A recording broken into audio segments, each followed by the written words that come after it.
Hi hello friends, நான் உங்கள் ஸ்டேரிட்ஸ். இன்றைக்கி இந்த வீடியோவில் என்ன பார்க்க போகிறோம்னா, ஒரு சிம்பிளான பர்த்டே விஷஸ்க்கான ஒரு எடிட் தான் பார்க்க போகிறோம். வாங்க பார்க்கலாம். இதுக்கு நம்ம யூஸ் பண்ண போகிறது பிக்சார்ட்டு தான். வாங்க எப்படி எடிட் பண்ணுறதுன்னு சொல்கிறேன். முதல்ல பிக்சார்ட்டுக்குள்ளே போய்க்கோங்க. அதுக்கப்புறம் எடிட் ஃபோட்டோக்குள்ளே போய்க்கோங்க. ஃபோட்டோவில் நமக்கு உள்ள பேக்ரவுண்ட் இமேஜை கிளிக் பண்ணி ஓகே கொடுத்துக்கோங்க. இப்போ நம்ம யாருக்கு பர்த்டேயோ அவங்களோட ஃபோட்டோ எடுக்க போகிறோம். கேலரிக்குள்ளே போயிட்டு நீங்கள் எதில் அந்த ஃபோட்டோ ஸ்டோர் பண்ணி வச்சுருக்கீங்களோ அதை சர்ச் பண்ணி அந்த ஃபோட்டோ கிளிக் பண்ணிக்கோங்க. கிளிக் பண்ணாட்டி ஃபோட்டோ ஷோ ஆகும். இப்போ அதோட பேக்ரவுண்டை ரிமூவ் பண்ண போகிறோம். பேக்ரவுண்ட் ரிமூவ்ங்கிற ஒரு ஆப்ஷன் இருக்கும், அதை கிளிக் பண்ணி பேக்ரவுண்ட் ரிமூவ் பண்ணிக்கோங்க. இதுலேயும் ரிமூவ் பண்ணலாம். நான் வேறு மெத்தட் இன்ஷாட்டில் ஈஸியாக ரிமூவ் பண்ணுற மாதிரி, இதில் வந்து காசு கேட்குது அப்படிங்கிறீங்க, அதனால் இன்ஷாட்டில் ஈஸியாகவே ரிமூவ் பண்ணுற மாதிரி சொல்லியிருக்கேன் ஒரு வீடியோ, அதை போய் பார்த்துக்கோங்க. இது அட்ஜஸ்ட் பண்ணி கரெக்டாக வச்சுருங்க. அடுத்து கேலரிக்குள்ளே போய்ட்டு இதோட ஷேடோவை தான் எடுக்க போகிறோம். இதுக்கூட ஷேடோ ஆப்ஷன் இருக்கும், அதை கிளிக் பண்ணி ஆட் கொடுத்துக்கோங்க. அதை பேக்ரவுண்ட் ரிமூவ் பண்ணிட்டு கரெக்டாக நம்ம ஃபோட்டோ செட் பண்ணதுக்கும் கீழே கரெக்டாக அட்ஜஸ்ட் பண்ணி செட் பண்ணிடுங்க. இந்த காலில் ஒன்று, அதே மாதிரி அந்த காலில் ஒன்று. அதே மாதிரி 2 காலும் ஒரே சேமாக இருந்துச்சுன்னா ஒன்று போதும்.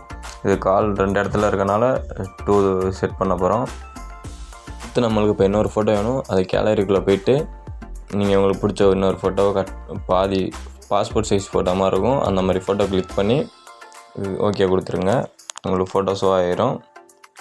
இதிலே நம்ம சொன்ன மாதிரி பேக்ரவுண்ட் தான் ரிமூவ் பண்ண போகிறோம். பேக்ரவுண்ட் ரிமூவ் பண்ணிட்டு வேறு எதுவும் எரேஸ் பண்ணணும்னா மேலே உள்ள எரேஸை கிளிக் பண்ணி எரேஸ் பண்ணிக்கோங்க. எரேஸ் பண்ணி முடிச்சோட்டி நம்ம அந்த ஃபோட்டோவை அட்ஜஸ்ட் பண்ண போகிறோம். எந்த அளவுக்கு வேணுமோ உங்களை அந்த அளவு அட்ஜஸ்ட் பண்ணிவிட்டு அட்ஜஸ்ட்டுக்குள்ளே போயிட்டு ஏற்கனவே சொன்ன மாதிரி சட்ரேஷன் இதில் வந்து பிளாக் கலர் ஃபுல்லாக மைனஸ் பண்ணிடணும். 100 மைனஸ் பண்ணோட்டி பிளாக் ஆயிரும் ஃபோட்டோ.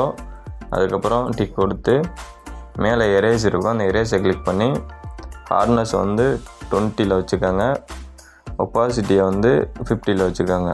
வச்சுட்டு அதை லைட்டாக கீழே மட்டும் லைட்டாக எரேஸ் பண்ணால் போதும். லைட்டாக எரேஸ் பண்ணிக்குவோம். டிக்கைக்கான கிளிக் பண்ணால் ஓகே. இதுக்கப்புறம் ஃபோட்டோ எந்த சைஸுக்கு வேணுமோ அதை அட்ஜஸ்ட் பண்ணிட்டு டிக்கு கொடுத்துருங்க.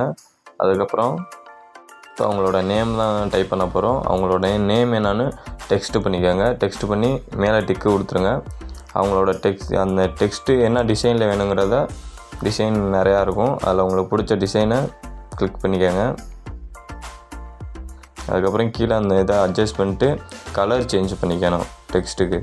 அதுக்கான உங்களுக்கு பிடிச்ச கலரை சேஞ்ச் பண்ணிக்கோங்க. டெக்ஸ்ட்டில் ரெட்டு, எல்லோ, க்ரீனு இந்த மாதிரி உங்களுக்கு பிடிச்ச கலர், பிளாக் அண்ட் ஒயிட்டு, உங்களுக்கு என்ன கலர் பிடிக்கிறோ அந்த கலர் சேஞ்ச் பண்ணி அட்ஜஸ்ட் பண்ணி அந்த ஹாப்பி பர்த்டே அதுக்கும் கீழே அந்த சென்டரில் செட் பண்ணிடுங்க. இந்த செட் பண்ணி முடிச்சோட்டி மேலே இருக்க டிக்கைக்கான கொடுத்து டிக் பண்ணிக்கோங்க. மேலே வந்து இப்போ பர்த்டே டேட்டு போட போகிறோம். பர்த்டே டேட்டை வந்து இப்போ எந்த மந்த்துங்கிறத போட்டுக்கோங்க. ஜூனா ஜூலையா அப்படிங்கிறத போட்டுக்கோங்க. நான் ஜூலைன்னு போடுறேன். ஜூலைன்னு போட்டு என்ன டேட் 23, 24 இந்த மாதிரி ஏதாவது ஒரு டேட் அவங்க பர்த்டே டேட்டை போட்டுட்டு மேலே ஓகே கொடுத்துட்டு இப்போ அந்த டெக்ஸ்ட்டில் பண்ணோம்ல கலரு, அதே மாதிரி இதில் உங்களுக்கு பிடிச்ச கலரை பண்ணிட்டு அந்த பிளாக் கலர் ஷேடோ இருக்குல்ல அதில் கரெக்டாக செட் பண்ணிடுவோம். இப்போ வந்து மேலே உள்ள டிக்கைக்கான கிளிக் பண்ணி டிக் பண்ணிக்குவோம். ஓகே. இப்போ திருப்பி ஆடியோ ஃபோட்டோக்குள்ளே போயிட்டு நம்மளுக்கு இப்போ கலர் வேணும். அந்த கலர் பேக்ரவுண்ட் கலரை கொடுக்குறோம். அதை கொடுத்துட்டு சைஸை இம்ப்ரூவ் பண்ணிட்டு பிளெண்டில் போய் ஸ்க்ரீனுங்கிற ஆப்ஷனை தொடுறோம். ஸ்க்ரீன் நோட்டி ஸ்க்ரீனில் செட் ஆயிரும். அதை வந்து நம்ம அட்ஜஸ்ட் பண்ணி வைக்கணும். உங்களுக்கு பிடிச்ச இடத்துல கரெக்டாக எங்கே வச்சா நல்லாயிருக்கும் அப்படிங்கிறது உங்களுக்கே தெரியும். அந்த மாதிரி அட்ஜஸ்ட் பண்ணி, இல்லைன்னா அந்த வீடியோவில் வர மாதிரி அட்ஜஸ்ட் பண்ணி கரெக்டாக மேலே ஸ்வாப் பண்ணி அப்படியே உங்களுக்கு பிடிச்ச மாதிரி டிசைனை வச்சுக்கோங்க. அதே மாதிரி இன்னொன்று இது ஓகே பண்ணி மேலே டிக்கு கொடுத்துட்டு இன்னொன்று அதே மாதிரி ஆட் பண்ணிட்டு அதில் வந்து சைஸ் அட்ஜஸ்ட் பண்ணிட்டு பிளெண்டில் போயிட்டு பேக்ரவுண்டு ஸ்க்ரீன் வச்சுட்டு அந்த ஃபோட்டோவுக்கு நேராக அட்ஜஸ்ட் பண்ணிடுங்க. கரெக்டாக அட்ஜஸ்ட் பண்ணி பெருசாகி வச்சுட்டு அந்த லேயர்ஸில் போயிட்டு அந்த ஃபோட்டோவுக்கும் கீழே இருக்க மாதிரி ஸ்வாப் பண்ணி வச்சுருங்க. கரெக்டாக ஸ்வாப் பண்ணி வச்சுட்டா அந்த பேக்ரவுண்டில் ஷோ ஆகும். இப்போ அவ்வளோதான் ஃபோட்டோ. சிம்பிளான வீடியோ தான். இந்த மாதிரியான யூஸ்ஃபுல்லான சிம்பிள் வீடியோ எடிட்டிங்க்கு நம்ம சேனலை சப்ஸ்கிரைப் பண்ணிட்டு கமெண்ட் பண்ணிடுங்க.